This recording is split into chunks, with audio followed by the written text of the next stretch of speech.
دیکھو اگر یہ بات پہنچ گئی تو میں سلسلہ ہدایت سے رسالت تک گیا. اتنا تین اللہ ہے کہ تمہاری جو بھی حاجت ہے وہ حاجت بعد میں پیدا ہوئی اور وہ چیز جو حاجت کو پورا کرتی ہے وہ پہلے پیدا ہوئی. یہ جملہ میرے سننے والوں تک پہنچ جائے. اتنا کریم ہے, اتنا سخی ہے وہ مالک. دیکھو تمہیں رہنے کے لیے زمین چاہیے تھی, حاجت ہے زمین کی یا نہیں؟ خلا میں تو نہیں رہ سکتے تھے نا.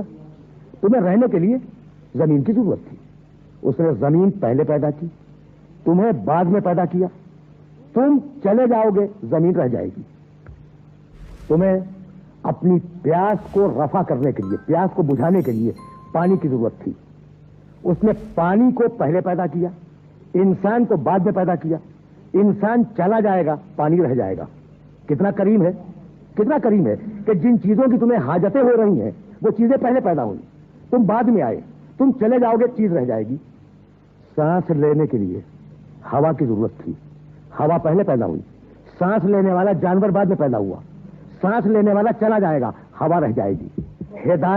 ہدایت انسان کی سب سے بڑی ضرورت ہے یا نہیں ہے؟ ہدایت انسان کی سب سے بڑی ضرورت ہے. اس لیے ہادی پہلے پیدا ہوگا, انسان بعد میں پیدا ہوگا. ہادی رہ جائے گا, انسان چلا جائے گا.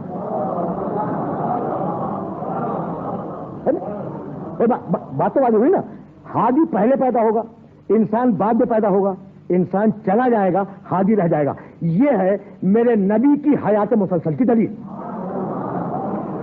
انسان کی احتیاج سانس لینا ہے, ہوا پہلے آئی. انسان کی احتیاج ہدایت ہے, ہدایت پہلے آئے گی. آدم علیہ السلام پہلے انسان ہے نا. تو اب کیا آدم علیہ السلام کو ہدایت کی احتیاج نہیں ہے؟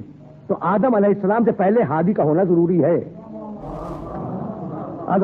آدم علیہ السلام سے پہلے ہادی کا ہونا ضروری ہے. یہی سبب ہے کہ میرے نبی نے اپنی عبرت سے ارشاد فرمایا کہ اولو ما خلق اللہ نوری, سب سے پہلے اللہ نے میرے نور کو خلق کیا.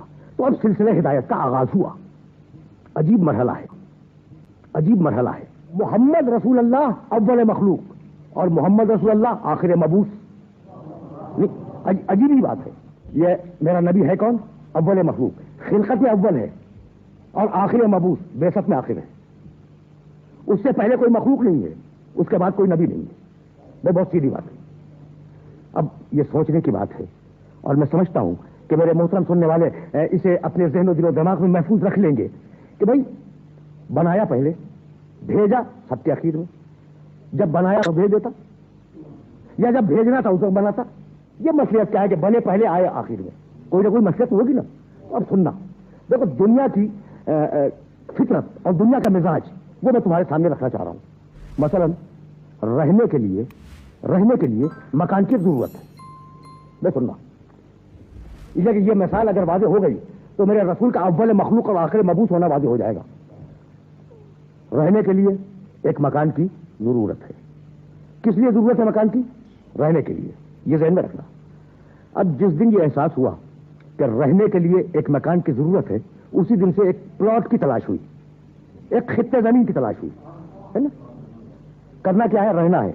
یہ ذہن میں رکھنا کہ رہنا ہے. رہنے کے لیے مکان کی ضرورت ہے. جب مکان کی ضرورت ذہن میں آ گئی تو فوراً ایک زمین تلاش کی, اسے خرید لیا. جب وہ زمین خرید لی تو انجینئر کے پاس جا کر نقشہ بنوایا اور متعلقہ افراد کے پاس اس نقشے کو پاس کروایا. ہو گیا. جب نقشہ پاس ہو گیا, سیمنٹ منگائی, اینٹیں منگائی اور جو چیزیں ضروری ہیں وہ منگوائیں. جب وہ جمع ہو گئی تو مستری بلوایا اور مستری نے کچھ دنوں کی محنت کے بعد وہ مکان بنا دیا. جب وہ مکان بن کے تیار ہو گیا تو اب آپ نے اس میں رہنا شروع کیا. یہی ہے نا بھائی, کامن سینس کی بات کر رہا ہوں میں. مقصد کیا تھا؟ رہنا. پہلے طے ہوا تھا رہنا, اور اس رہنے پہ عمل کب ہوا؟ سب سے آخر میں. تو مقصد تخلیق کائنات محمد پہلے طے ہوا.